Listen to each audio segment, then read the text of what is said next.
उत्तर प्रदेशದಲ್ಲಿ ಇನ್ನು ಮುಂದೆ ಕನ್ನಡ ಕಲಿಕೆ। उत्तर प्रदेश सरकार ने अपने वोकेशनल एजुकेशन में कन्नड़ भाषाओं को यूपी के वोकेशनल एजुकेशन से जुड़े हुए छात्र किसी एक भाषा को तय करते हुए लेंगे तो सरकार उसका पूरा खर्चा उठाएगी, सरकार उन्हें भरपूर सहयोग करेगी। ಖುದ್ದು ಸಿಎಂ ಆದಿತ್ಯನಾಥ್ ಹೇಳಿದ್ದಾರೆ ಅಂದ್ರೆ ಅಲ್ಲೂ ಕೂಡ ಕನ್ನಡ ಕಲಿಸಬಹುದು ಅಂತ ನೀವು ಅನ್ಕೊಂಡಿರಬಹುದು, ಆದ್ರೆ ಇದು ಎರಡು ಬಿಳಿ ಒಂದು ಕೆಂಪು ಅಂತ ಇದರ ಬಗ್ಗೆ ರಿಸರ್ಚ್ ಮಾಡಿದಾಗಲೇ ನನಗೆ ಅರ್ಥ ಆಗಿದ್ದು। ಮೊದಲಿಗೆ ಉತ್ತರ ಪ್ರದೇಶದ ಯಾವುದೇ ಗೆಜೆಟೆಡ್ ನೋಟಿಫಿಕೇಶನ್ ಅಲ್ಲಿ ಇದನ್ನ ತಂದಿಲ್ಲ, ಎನ್ಇಪಿ ಅಡಿಯಲ್ಲೇ ನಾವು ಇದನ್ನ ತಂದಿದ್ದು ಅಂತ ಉತ್ತರ ಪ್ರದೇಶ ಸರ್ಕಾರ ಹೇಳಿದ್ರು ಕೂಡ ಎನ್ಇಪಿಯ ತ್ರಿಭಾಷಾ ಸೂತ್ರದಲ್ಲಿ ಉತ್ತರ ಪ್ರದೇಶದೆಲ್ಲೆಡೆ ಮೊದಲ ನುಡಿ ಹಿಂದಿ, ಎರಡನೇ ನುಡಿ ಇಂಗ್ಲಿಷ್ ಹಾಗೂ ಮೂರನೇ ನುಡಿಯಲ್ಲಿ ಉತ್ತರ ಪ್ರದೇಶದ ಮತ್ತೊಂದು ಆಡಳಿತ ಭಾಷೆ ಉರ್ದು ಮತ್ತು ಸಂಸ್ಕೃತ ಇವೆ।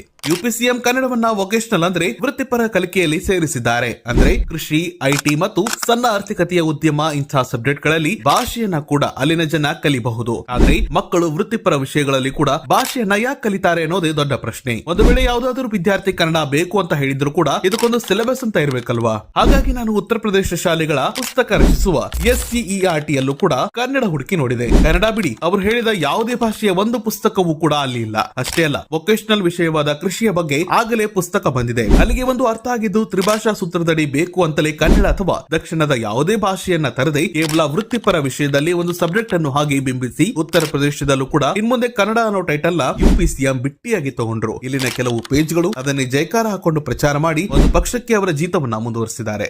ಜಗಜ್ಯೋತಿ ಶ್ರೀ ವಿಶ್ವೇಶ್ವರ ಈ ಪುಣ್ಯ ಭೂಮಿಗೆ ನಾನು ನಮಿಸುವೆ।